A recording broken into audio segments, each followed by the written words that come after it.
কবি লিখেছিলেন, মাগো আমার সুলক বলা কাজলা দিদি কই, বাঁশবাগানের মাথার উপর চাঁদ উঠেছে বই। সে আক্ষেপ করে বলেছিল, আজ যদি কবি বেঁচে থাকতেন তার কবিতা তিনি বদলায় ফেলতেন। তিনি বলতেন, মাগো আমার সুলক বলা কাজলা দিদি কই, ছাদের জায়গায় চাঁদ তো আসে, বাঁশগুলো সব কই।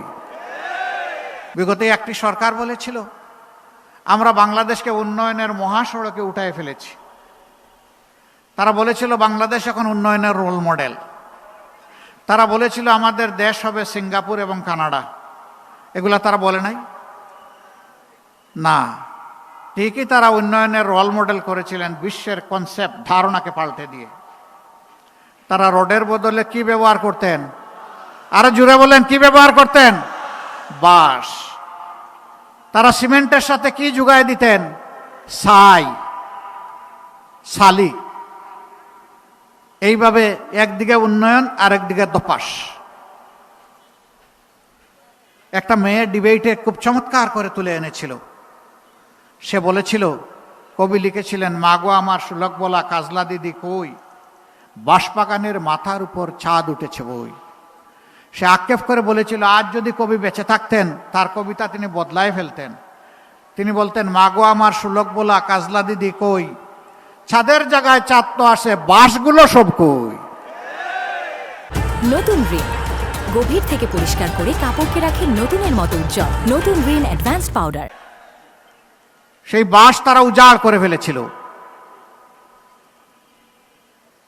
সেই সভ্যতা, সেই উন্নয়ন দেশবাসীকে তারা উপহার দিয়ে সিঙ্গাপুর এবং কানাডা বানিয়েছিল। আপনারা কি এখন সিঙ্গাপুরে আছেন না কানাডায় আছেন?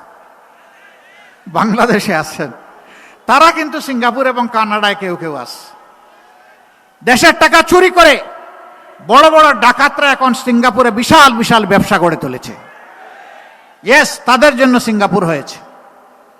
দেশের টাকা লুণ্ঠন করে বিদেশে পাচার করে কানাডার টরন্টোতে বিশাল এলাকা নিয়ে বেগমদেরকে সেখানে পুনর্বাসন করা হয়েছে। বাংলাদেশের রসিক মানুষ নাম দিয়েছে বেগমপাড়া।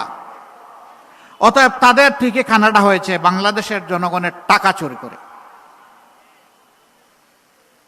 15 বছর যারা একসাথে রাজপথে লড়াই করলাম, নির্যাতনের শিকার হলাম, মজলুম হলাম, আমরা আশা করেছিলাম 5 আগস্টের পরে 24 সালে আমাদের মধ্যে আত্মপর্যালোচনা, আত্মপরিচয় আমরা খুঁজে পাব।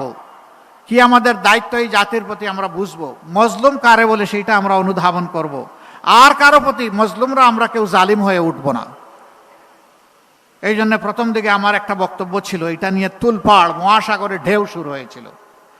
আমরা বলেছিলাম এদেশের জনগণ এক জালিমকে বিদায় করে আরেক জালিমের হাতে দেশ তুলে দিতে চায় না।